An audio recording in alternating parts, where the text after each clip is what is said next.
Dyna ni, wel, noswaith dda iawn i chi gyd. A chroeso cynnes i'r Llyfrgell Genedlaethol, a very warm welcome to you to the National Library this evening. And to a very exciting event. We've had a couple of events over the last few weeks. We've had book launches and numerous lectures, but it's quite very rarely really that we have magazine launches. And it's a great pleasure to welcome you to the launch of Folding Rock magazine. You've seen the first issue on the table outside, and it's a great pleasure to welcome Kathryn and Rob to the stage here. You're going to be hearing a little bit more from them about the new publication. A very warm welcome as well to those of you joining us online. I hope you'll enjoy tonight's event. So with those many words, I'll hand you over to the capable hands of Kathryn and Rob. So sit back and enjoy the event. A diolch yn fawr iawn.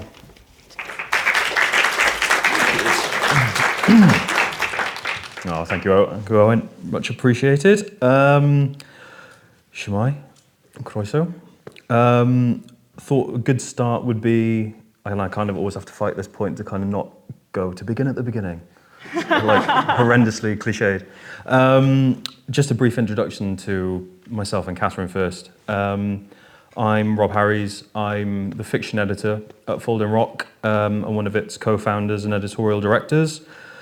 Been in the Welsh publishing scene for, good God, too long. No, I got my start with Parthian Books, based in Cardigan, back in 2013, and have stayed involved in the Welsh publishing scene ever since.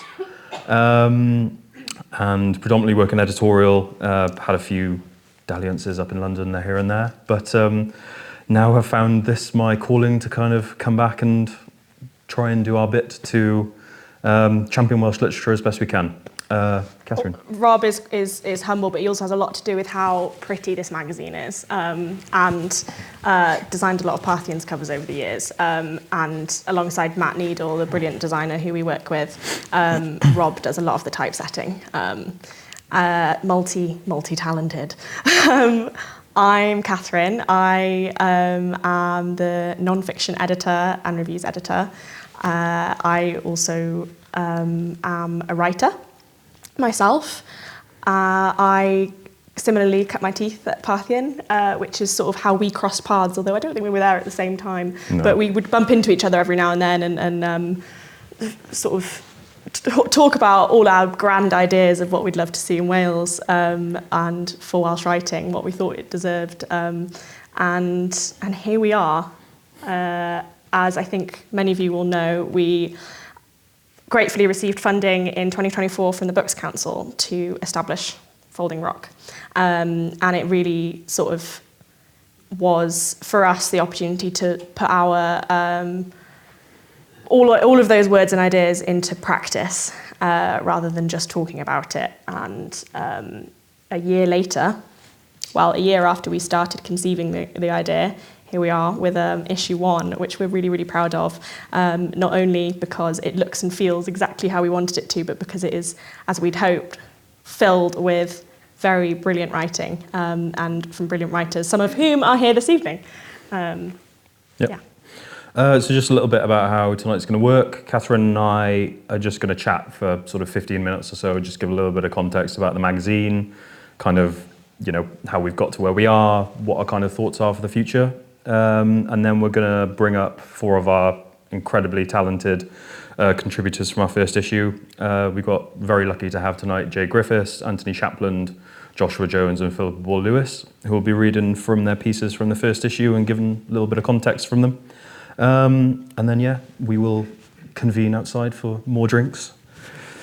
I thought it would be a good place to start, well, we thought it would be a good place to start, if I kind of go for a little bit of a cop-out and read a little bit of my own words from the editorial from the first issue, just because it kind of gives a nice bit of context, I think, because obviously where does one start with any kind of entity? It's always within the name first, isn't it?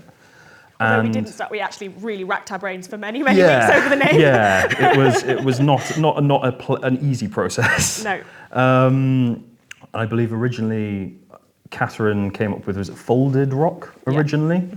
And that then morphed and osmosized into folding rock eventually, just because obviously the present progressive is a lot more actionable and exciting.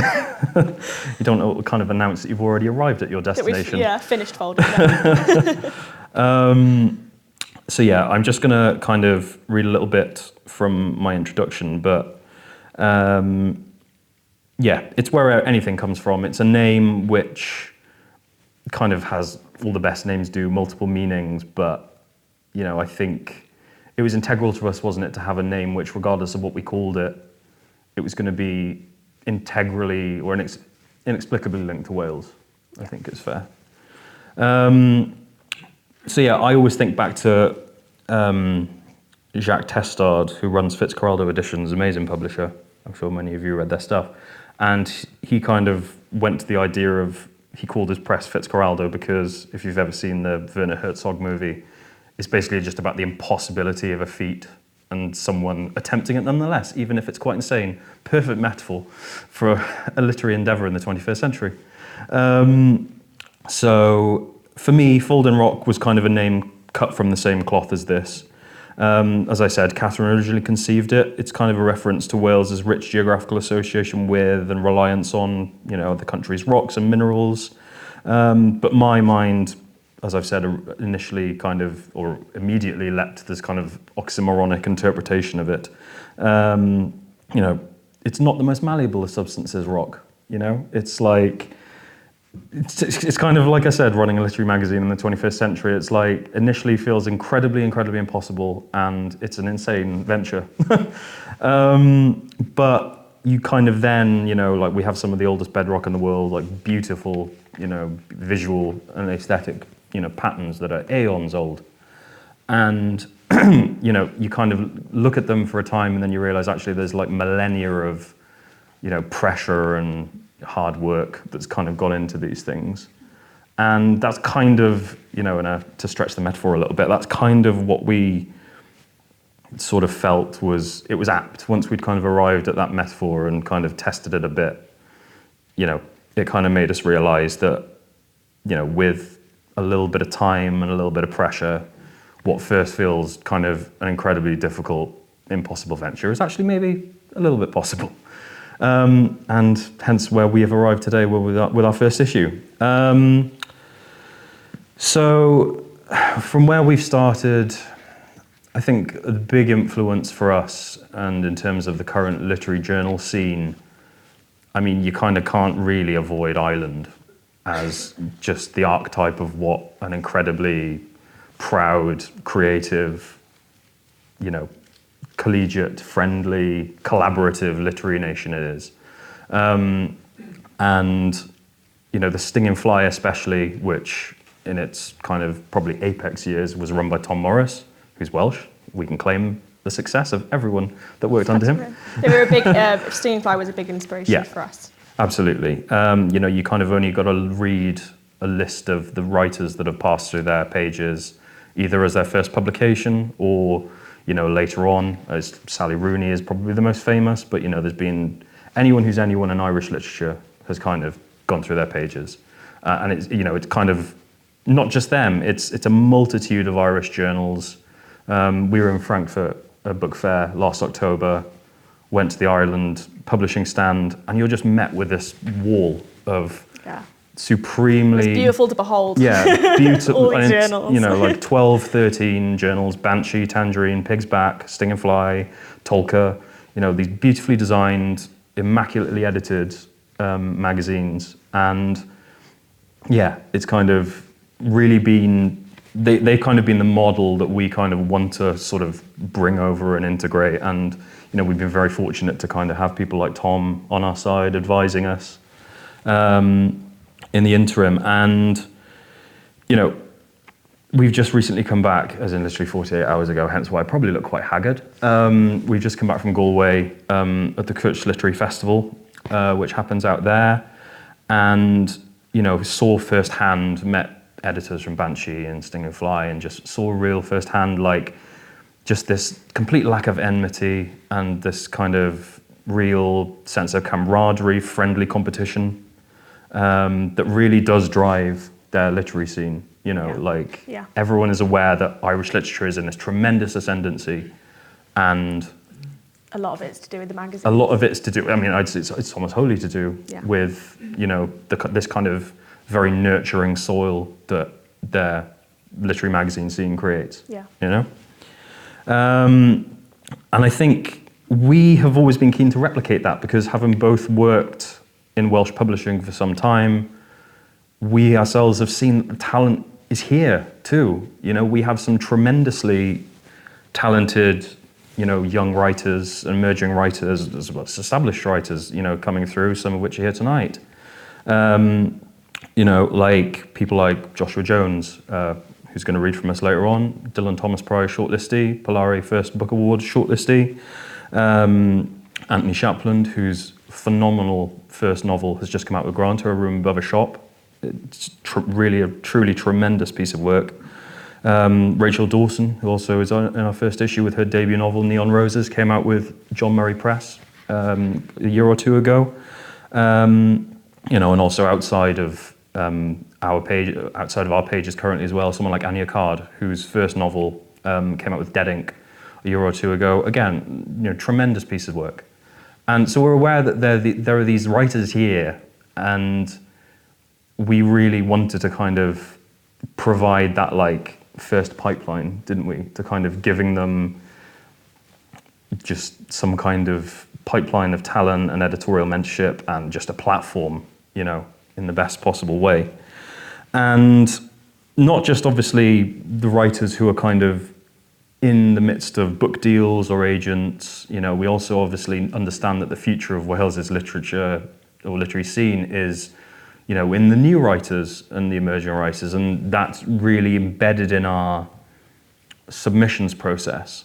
You know, I think there was a number of things we were always very keen to do when we set this magazine up. You know, namely, we read submissions anonymously because we want to eradicate all of the kind of subconscious bias that comes with seeing a piece has come from a name. You know, we kind of always want the writing to stand first and judge a piece solely on its own merit. Obviously, fair pay is something which is tremendously difficult to attain if you're not, you know, in admittedly the very privileged position we find ourselves in where we're governmentally funded. Quite frankly, I don't know how you'd run a successful literary magazine. It's very hard. And without that It's very buffer. important to us for the sort of healthy literary landscape we want to see here, that we weren't going to do it unless we could pay writers. No. And I think, you know, basically we want the magazine to kind of be democratized in the sense of it's a level playing field for everyone. You know, we want writers like Sophie McIntosh, Booker Prize longlistee, Women's Prize shortlistee. Joe Dunthorne has had a tremendously successful film made of his work. You know, we want those rubbing shoulders with people like in our first issue, Maya Jones and Mary Hughes Jones, who've never been published before. Yeah. You know, like we want to kind of present the idea that Folding Rock is somewhere that no matter where you are in your writing journey, you absolutely have the chance to kind of appear in the pages and, you know, have your work elevated as a result of these more prestigious, you know, known writers. And then kind of going forward then, and to lead into a kind of what Kathryn's going to say, I guess it's, you know, our idea of what success is going to be, you know, going forward. I mean, we're fortunate enough now we have 4 years worth of funding, which is, I think, going to be about 10, 11 issues? 10, I think. Yeah. 10 issues. So really, you know, it's at the initial stage of our journey. I mean, obviously, I hope at the end of those 4 years we still exist, and we've kind of put in, you know, the real foundations of, you know, a successful magazine, not just for our benefit, you know, because it's an absolute joy to run it and real privilege every single day, but obviously to do our bit in enriching, you know, and honing the next level of Welsh literary talent that's going to come through. Because ultimately that's what it is, that's what it means to us, you know, that's what we kind of strive for, the kind of cultural impacts, which yes, are slightly harder to quantify, but we want to see in the start of, you know, people's books like, was first published in Folding Rock, or, you know, was really, and even in our first, since our first issue, we've had agents reach out to us and this is absolutely true, this is not just a bit I'm dropping in to kind of make ourselves sound impressive, but we have genuinely had agents from London reaching out to us saying, I've read this piece by this uneducated author, it's fantastic, please can we hear more? Like that's success for us. Yeah. You know, subscription numbers and sales numbers are brilliant, you know, in that they kind of ensure the future of the magazine. So please do buy a copy. Please buy multiple copies. But it is ultimately, that's fundamentally what we're going to live and die by, I think, really, is, you know, that kind of cultural impact and seeing fantastic writing from Wales in the hands of people in the industry with power. Yeah, yeah. So, yeah, I will now pass over to Kathryn. Yeah, I think the importance, literary magazines, as we got to see in Galway just this week, they play a number of really important roles in the publishing scene, in the publishing landscape, the sort of ecosystem that it is. And they're one of those things that if they disappear, if a magazine loses its funding or ceases to exist, nothing happens. It's something that seems easy to say goodbye to, but that's exactly the problem, is nothing happens. And so you don't know who all those writers could have been, who could have had their first start in that magazine had it continued, who could have had that magazine's name in their bios. And when you look at all of these brilliant writers and you look at their writer bios, there's almost always a journal in there, at least one, of where, you know, a short story is published in or an essay was published in. And I'm no exception. My first, I got my break thanks to New Welsh Review, and was picked up by the brilliant Calon Books because they saw my work in New Welsh Review. I've experienced that impact, and it would be very easy if none of that had happened to sort of not know that it ever could have happened, if that makes sense. Anyway, I feel very strongly about that role, maybe slightly quiet role that literary magazines play, as well as, importantly, exhibiting brilliant writing and being a good read for people, and a way to discover new stories, and maybe read things that you wouldn't otherwise read, and find writers that you might not have otherwise come across. So, yeah, for all this, our big ideas about banging the drum about Welsh writing, and telling everyone to pay attention, ultimately at the heart of it all is good writing. And that, for us, that's sort of, people ask us what our editorial approach is, and ultimately it's quality. Like, we think that's just so important. There's no point doing all of this shouting and flag waving unless what we're pointing everyone towards is of the highest quality. So that is our absolute priority at all times, and I think luckily we have an abundance of that. It's just doing justice to it in what we hope is a publication that those writers can be proud of and proud to have their work in. So I'm going to read a little bit from my editorial as well, because we put quite a lot of time into articulating, sort of trying to strike at the heart of what this all is, and then we're going to stop talking and move on and listen to some of the work, and let that speak for itself. But yeah, I think we've got all the grand ideas. A big comms campaign for Wales, I think, is what we want to see, and for us to have our moment in the way that Ireland's had their moment and Scotland's had theirs. And I think none of that matters unless we support writers to keep making their best work. So it's a real top-down, bottom-up vision, which is going to involve, I think, everyone. You know, we're just one magazine, and we're just at the beginning. So it's not hard to be proud of the kind of work that has already found its way to us. The response to our very first open call was extraordinary, as was the enthusiasm and support of those authors we approached with just a dream of a first issue back in 2024. As editors, we ended up with the best of problems: too much good work and not enough pages.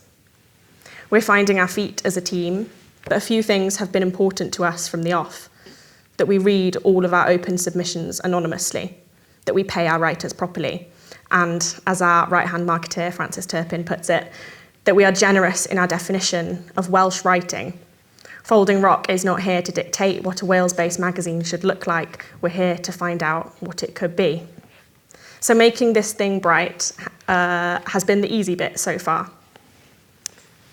The hardest bit, the part we really do need to band together for, will be getting this new dream noticed, to break old habits across the publishing, bookselling and reading world we've entered. But here's that word again: generosity. It's the ink on the pages of this thing you hold. We have seen so much of it already, from patrons, writers, our founding subscribers, and from everyone who has had faith in these ambitious plans we've laid. You got us here. And from now on, I hope it's not generosity that drives Folding Rock forward, but good writing. Not only in our own magazine, but in the books and blogs and journals emerging every week, everywhere. I want this space we're carving to be all at once: a celebration, a shop front, and a damn good read. A chorus of stories that demand that attention, curiosity, and excitement for a nation that has never been short of reasons to be proud. So I think, without further ado, we'll introduce our first writer to you all. Jay Griffiths is the award-winning author of Wild, Why Rebel, and Nemesis, My Friend, among others. John Berger noted of her, if bravery itself could write, it would write like she does. Her latest book, How Animals Heal Us, will be released in June this year, and Jay's essay was a privilege for us to publish, The Lynx Cave, and it's the story of John, who is here this evening, and a life dedicated to an extraordinary place and all of its secrets. And it's one that we feel very lucky to have in the pages of our first issue. Jay?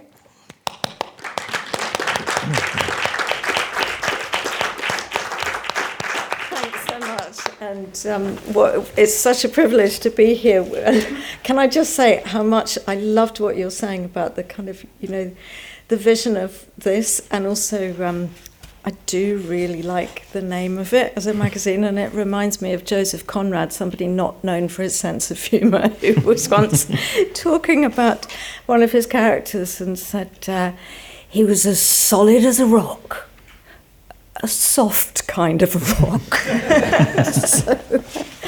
And I also wanted to say two of the people in this essay are here tonight, John Bloor and also the artist Sean Harris, but the essay will introduce you to them. That sums up my life, that bone, John Bloor says, putting it into my hand. It's the jawbone of a lynx, with teeth intact to grind the prey of millennia ago, and a canine fang bright to the light of now. The bone is the colour of mushroom, and it seems to thrum with underground life in my palm. A lynx in Wales. This rare bone was found by John in a cave on Bryn Allen Mountain in the Clyddian Range, tucked into the northeast corner of Wales. The cave entrance is rectangular, a dark doorway we walk through. John takes a proud breath. To me, I'm home now, he says. The jawbone animates the cave with the past presence of this silent, tawny prowler. In the darkness, with echoes of water drops falling through limestone for centuries, the lynx lights up my mind with a flare of life. We're here with the artist Sean Harris, whose work is entwined with animals and deep time. There is a touching relationship between the two men. Sean, an artist, romanticism in his soul, and John, an engineer, minted in the Enlightenment. Sean has created a mesmeric film called Lynx Cave Dreaming about this bone and other animals of the past. Remains of rhinoceros, elephant and hippopotamus from about 125,000 years ago have been found just 20 miles north of the Lynx Cave in the Kevin Caves. In the truest and deepest sense, John is an amateur, etymologically the lovers or devotees of their subjects. And he began excavating this one cave when he was 19. Over the next 53 years, astonishingly, he spent every weekend here searching for the bones that would recreate the past. No one, says Sean, no one is so connected to one piece of land. No one so rooted in such a small place. If John has needed the patience of a saint, he would often get very cold in winter digging until his hands froze, then trying to warm them around a candle. If he has needed the patience of a saint, he's also used the inventiveness of an engineer. Working at the Camel Laird shipyard on nuclear submarines, John brought his highly contemporary skills to the job at hand. So wanting to date some pollen collected from a soil sample, he tried to make a dating machine. He bought some potassium hydroxide from the chemist, boiled the soil sample in it, washed it in distilled water, and then, as he says, I just put it in a test tube in my wife's spin dryer, but it wasn't a complete success. He is also an artist of time. Like Michelangelo, seeing his statue hidden in the marble and revealing the art by removing all that was not statue. So John has scraped away all the earth to uncover the cave finds, and there are many, of artifact or bone. So doing, he's revealed the long past of one small cave, a history no one before him had ever seen in its entirety. As the cave has been his life's work, his CV, so has he written the curriculum vitae of the cave, unearthing its cycles and chapters, and carving his metaphoric signature on it. John Blaw was here. Thanks.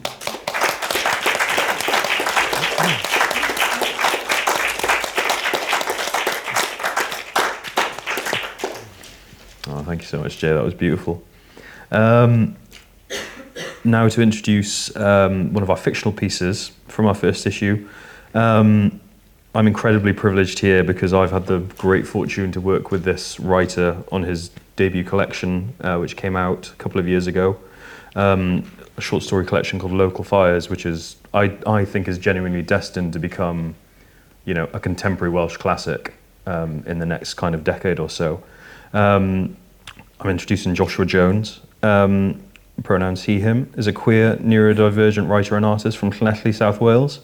His debut, Local Fires, was shortlisted for the Dylan Thomas Prize and the Polari First Book Prize. His poetry pamphlets include A Fistful of Flowers, 3 Months in the Zebra Room, and The City on Film. And Joshua will be reading his story, It Could Happen to You, which was, I believe, the first, or one of the two first pieces. I believe it was the very first piece we commissioned as a magazine. Yeah, so, I think we immediately wanted to work with you, Josh. You had to be on board from the start. Yeah. Joshua Jones. I feel horrible when people say positive things about me. I can slate you if you want. Honestly, I feel like I need to go and have a shower. I've been very lucky to know Rob for, I want to say, about 3 years now. Too long, mate. Yeah, too long. Too long. When I was shortlisted for the Rhys Davies Prize, it's been so long I can't remember which story it was, if I'm honest.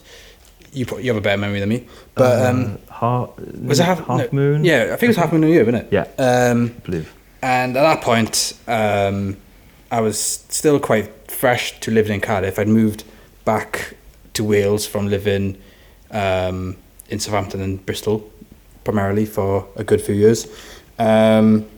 And fiction at the time was still very new to me. I was primarily a poet and a spoken word performer, and being shortlisted for the Rhys Davies Prize kind of gave me the sort of reassurance or whatever that I needed to continue writing fiction. And I met both you and Richard at Parthian that night, and which snowballed and moved into signing a contract with Parthian for local fires, working with Rob on the editorial and the design of it as well. It was very important to me to work with someone with good eye for design. And so alongside that as well, developed a friendship that led to Rob being one of the first people that I would speak to about any decisions that I needed to make within developing my career as a writer.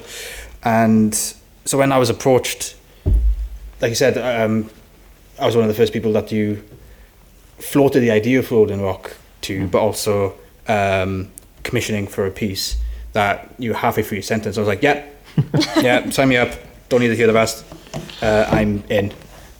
So I feel very thankful to be here and to read from my story, It Could Happen to You, which is one of the first stories that I read and published since Local Fires. And for anyone who hasn't read Local Fires, it's all set in my hometown of Llanelli, and looking at sort of my experiences and memories of growing up there as a young queer neurodivergent person who didn't know those things about myself yet, and the sort of masculinities that I was surrounded by or involved in. And after the whole experience of putting that book out, I just wanted to write stuff that was really fucking weird.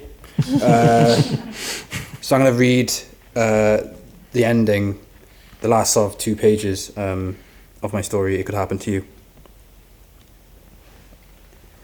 The woman remembers the family at number 43 hour way. The pebbles crushed under her heavy boots make a pleasant sound. She has been slow on her round today. It's late morning and her hair is sticky underneath the baseball cap. She was looking forward to number 43, even though it's her least favourite house on the street. It holds a specific fondness in her heart. A lot of doors in Gladley Hill have a small postbox next to the door, or the letterbox in the door's a gaping mouth. Sometimes there's a small grate attached to the inside of the door to catch mail before it hits the floor. But this door, despite the house's walls of glass and every piece of tech the modern family could desire, has the old-fashioned bristles lining the letterbox, like the baleen mouth of a whale. This is the defining moment of each morning for her. She thought about leaving the mail on the workbench in the garage, but she didn't want to be deprived of her little treat.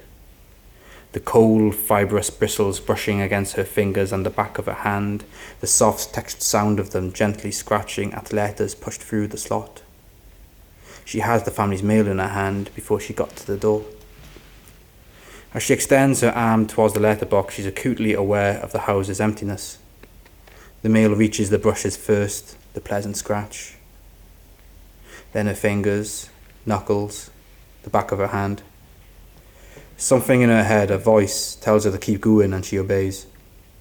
The soft black bristles tickle her inner wrist, her entire arm tingles. She pushes her other hand in. The stiff hairs reach her elbows. Her arms are in the cool air of the house. She closes her eyes as the bristles move past her face, caress the back of her neck, her shoulders. She falls to the welcome mat on the inside of the house. She picks herself up and she wipes herself down, not that there's any dirt or dust to brush off. This house is immaculately clean, unlike her parents' house. She's never been in this house before, never seen the hallway from an open door. She looks around her. There is no hallway.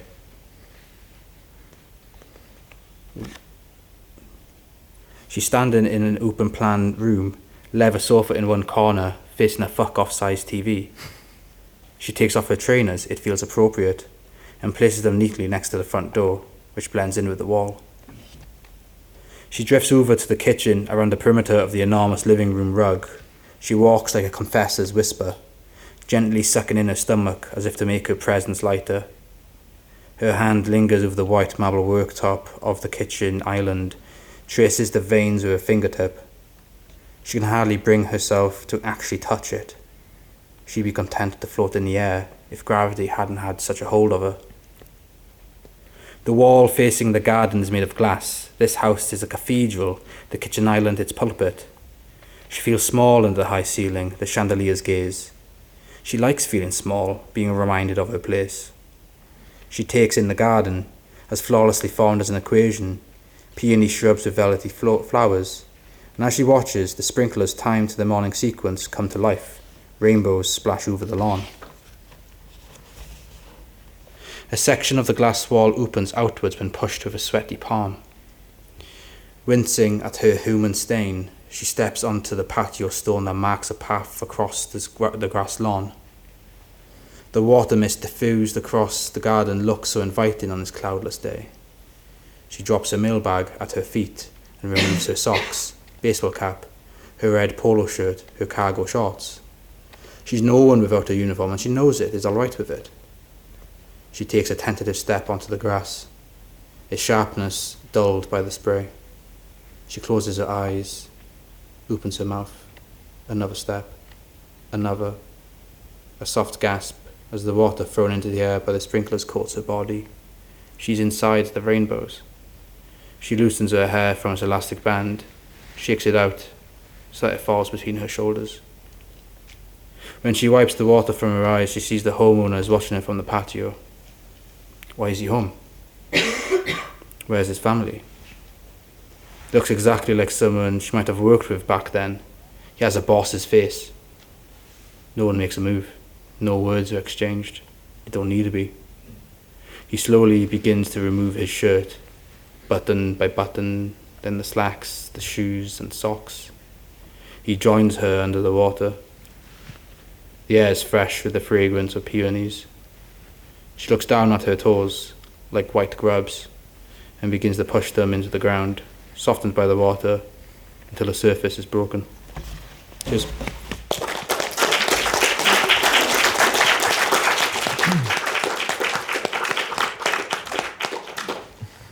Cheers, Josh. Thank you. Our next writer, I'm delighted to say, is one of the products of our submission window for this first issue. The way it kind of works is we had a number of authors we approached ourselves to commission for pieces, and then we have an anonymously read submission window as well. And this was one such piece which, you know, down to our kind of shortlist, you know, was absolutely a standout and was kind of like indicative of, you know, the kind of quality that's there, which we wanted to place alongside pieces like Josh's and Jay's, to really elevate them and give them, you know, the kind of platform that they deserve. So I'm delighted to introduce Philippa Ball Lewis, who lives on the coast in Erie, where she works as a freelance editor. Her short stories have been published by the Dark Mountain Project and shortlisted for Comma Press's Dinesh Aliraja Short Story Prize in 2024. She's currently working on a collection of fantastical short stories and slowly finishing her first novel. And she'll be reading from her piece, a fantastic piece, you know, that's rife with sort of horticultural dread, called Collegno. So please, Philippa.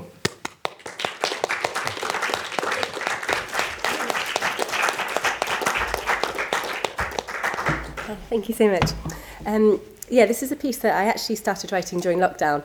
I read a news piece about this estate that was sort of had been abandoned and it was crumbling to pieces and all these trees were coming back in. And I was quite sort of fascinated by that intersection really between civilization and nature and sort of where the boundaries were. So this came out of that. So it's called Collegno, which is a musical term which means with the wood. And I'm just going to read from the start of it. Brambles and weeds push through the tarmac. Sheets of grass spring up behind the last removal van like gates locking into place. Autumn is clinging on this year, leaves still hanging red, orange, yellow ornaments over the roads. Most of the estate roads are already closed, only one of them left free from concrete blockades. Life here has shut down slowly, inevitably, residents leaving for jobs or more regular visits to their grandchildren, or simply for a busier, louder way of life. There was no shortage of excuses spilling out as they drove away. A slow trickle out to emptiness, until today, only the three of them left. Doesn't matter, their dad says, pulling another potato from the earth. It pops out a cheerful pink, mud wrapped round it like a swaddling cloth. We don't need anybody else here. June is silent, a faraway look in her eyes as she peers into the woods framing the end of the garden. The undergrowth waves through a spectrum of greens as a breeze rushes through, and Ben catches himself almost surprised that his sister doesn't lift a hand to wave back. Ben knows it is selfish and ignorant of him to expect other families to stay just to keep them company, but his resentment bubbles away nonetheless. He can't shake off the loneliness like his dad can't lose himself in the trees and the flowers like June loves to. He feels unsteady, like the other families were holding him in place. The wildness encroaching in their wake can't sustain him in the same way. What good are the trees, the ivy, the flowers for conversation and companionship? He brushes mud from his trowel back onto the vegetable patch, his gaze lingering over blooming courgettes and almost ripe tomatoes. There is no accounting for this crop that has burst so late in the year, appearing just as suddenly as their neighbours had departed. A thought shapes into existence before he can stop it, that the land knew they would be the last remaining residents and wanted to offer them something. It is nonsense, and he shakes his head, shakes the thought of it off along with the remaining dirt, retreats back into the house before his father has finished pulling out the last potatoes. The estate sings with freedom. Ben is sure the background hum of plants leaning and lurching, wind rushing, rain weeping feels louder, filtering into loose strands of thought. Even the grass flourishes, swaying bright and lush despite the time of year. The noise disrupts his peace in a way that shouldn't be possible in an empty space. June takes to disappearing for hours at a time. She won't answer Ben's questions, just shakes her head and vanishes behind dark hair. He tries to follow her once, but she is too quiet or too quick, and he loses her within minutes.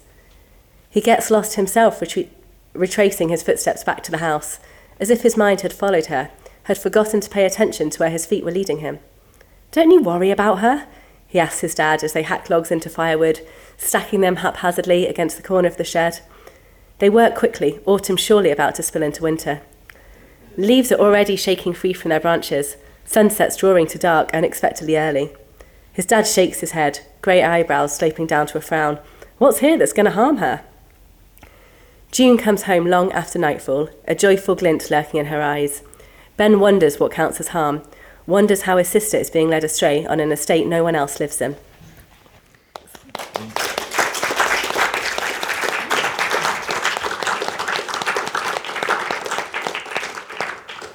Thank you, Philippa. So our final author this evening is the very brilliant Anthony Shapland. Anthony is a writer and an artist. His debut novel, A Room Above a Shop, as Rob's already mentioned, is published by Granta, and he's one of the Observer's 10 debut novelists of 2025. He's contributed to numerous anthologies, and his solo exhibition, Liar Liar, opens at Aberystwyth Art Centre, I believe later this month? At some point. Watch this space. So it's been a real pleasure to work with Anthony, and his short story, Sometimes We Speak, is a fascinating and beautiful piece, which he's going to read from for us.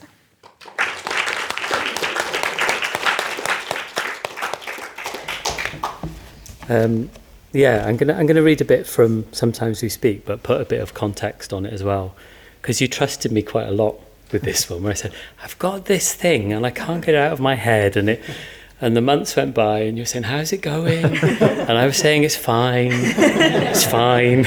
And I started it on Christmas Eve, and my 10 days of Christmas were spent actually understanding the story, which is it's a relationship between two men, a father and son.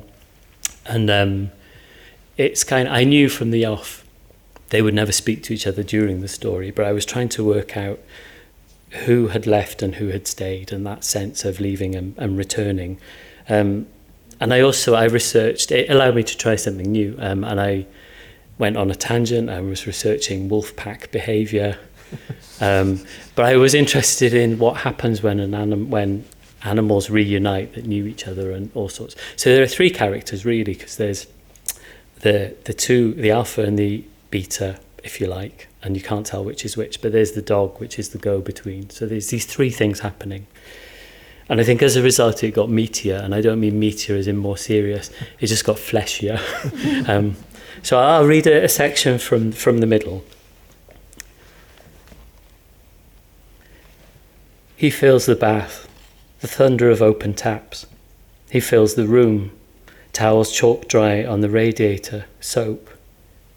You are pale and bony in the mirror, alien. You've become shabby without ever noticing. Buoyed by water, aches dissolve without a ripple. A condensed gathering and trickle on the windowsill, motionless, you slump in the heat, eyes close. You wonder why he's not curious about all those missed years on the roads. Taps drip. The roads that took you away, all ties cut, you moved across the country, job to job, at the speed of walking. Step by step, you detached yourself and just fell away. You were the cocky lad who closed off lanes, long hours, part-time, cash in hand, grit and cones and high-vis and night shifts, wherever and whenever, seen and not seen on the lamplit stage of the road, in the gravel skid verges with the unready animals' fur scattered and roadkill flat jaws half smiling. Then asphalt, boiling bitumen, line marking paint, the stink of diesel and petrol and the acrid cordite buzz of stonecutters. Everything malleable with scaled up tools, a crossing out newly drawn on a map, a small name on a bold blue line. You bulldoze farms and chapels, /meadows, displaced earth and moved bone. You sliced hills, drilled deep into shale, under the roots, beneath the loam, into the clay and the flint, to the bedrock, all to prove you were right and she was wrong, that there was nothing there.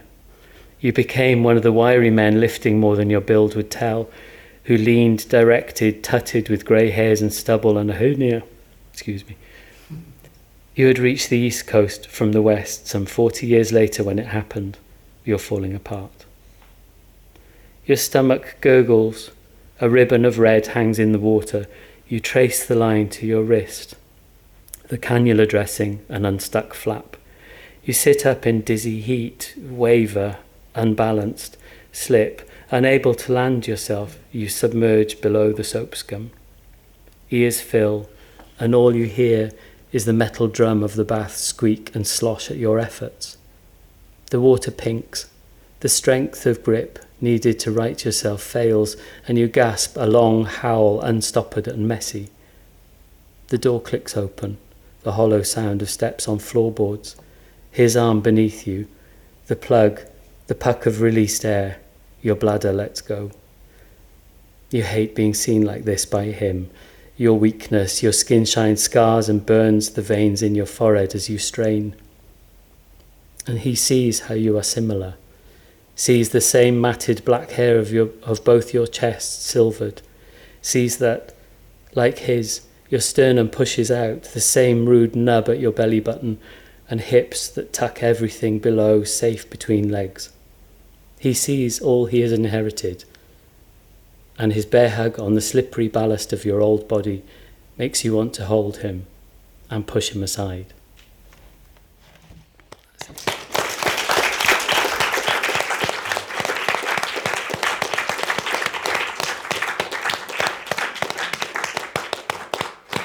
Thank you very much, Anthony. I think... There we are. Well, thank you very much. It's been a wonderful event, a wonderful evening. We're in a building that's full of creatives or output, and it's wonderful to see that sort of creative endeavour continues, and that we've all been able to participate in it, be it by listening, by writing, by editing, and by buying the new magazine. So that brings us to the end of the event. Can I thank Kathryn Tann and Rob Harries? I didn't give them their full names at the beginning, so I thought I'd better give them their full names. And thank you for leading us through the event. It's been great for us as a National Library to be able to host this launch. I will just take a really cheeky couple of minutes just to let you know about a couple of other events that we have in our programme. So we have a talk with Peter Lord and Oliver Fairclough next Wednesday at 1 p.m. here in the Drum and online, focusing on the the question of patrons in Welsh art in history, and that's related to the No Welsh Art exhibition that you can see upstairs in the main gallery. And we also have guided tours of that exhibition taking place on the first Wednesday of each month at 1 p.m. and 3 p.m. And tickets for those are available online via our website. So with that, can I thank you very much for your attendance. I hope you've had an enjoyable evening. I certainly have. And have a very good evening. Diolch yn fawr iawn.